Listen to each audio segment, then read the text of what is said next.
sometimes hear people come up with a comment like, oh, quitting smoking is the hardest thing you'll ever have to do. I want to point out that there are many people who quit with minimal problems. I mean, relative ease. There are some people who quit and have kind of a moderate withdrawal. Hey, there are some people who have a real hard time quitting smoking. But even in those cases, even in the most extreme kinds of withdrawal, the fact is, quitting smoking will not be the hardest thing that these people will ever experience because they ever smoked. The hardest thing that people will often experience from smoking is not quitting and then facing the ramifications that can go with having become a smoker and not giving it up in time. We have a string set up at the Freedom from Nicotine board, which is a support board from whyquit.com. And I'm just going to put a link in this video description to that string, because I want people to realize the real toll that smoking can take. And I can tell stories and I can relate experiences, but the string basically has it as a more first-hand account from people who did face the ultimate cost of smoking. They lost their lives. The pain and suffering that they went through from those diseases is quite evident. But you know, even that may not have been one of the hardest days. The day they died may not have been the hardest days that some of them experienced. Because if you go look at that page, you'll see that many of these people died relatively young.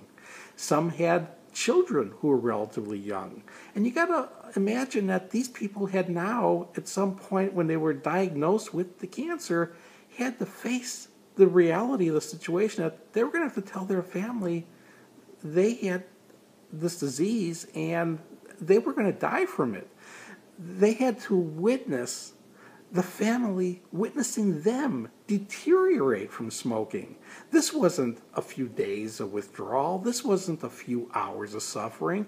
You'll see from some of these stories, there were months and months and maybe years of terrible suffering from the treatments that they were getting from the disease and then suffering from the disease itself, and then again succumbing to the illness altogether and losing their life. Yes, withdrawal can be hard and quitting can be hard, but not as hard as leaving everyone behind to fend on their own without you. This is the toll that smoking can take. And again, as much as I can say about this, go hear it from their own experiences. Another term that I often see on many sites when people are quitting is they say, oh, they're on this emotional roller coaster.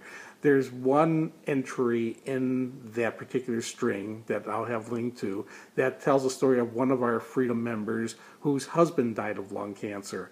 And she had kept a log of treatment that he was going through month by month and the experience he was having all the way from the time of initial diagnosis to death. And again, here you can see the real roller coaster, the ups and the downs when things are looking like maybe something's going to work or things are going well, and then they go down and then some improvement and then downhill again, and again to ultimate loss of life. The more you recognize what the pain and suffering and toll that smoking can take, the more you're going to realize that the hardest thing that smoking causes isn't the need to quit. The hardest thing is the suffering that they can go through, or you can go through, if you don't quit. To avoid that kind of real pain and suffering, and what will be legitimately called the hardest time of your life, the way to avoid having to face that yourself now is by making and now sticking to a personal commitment to never take another puff.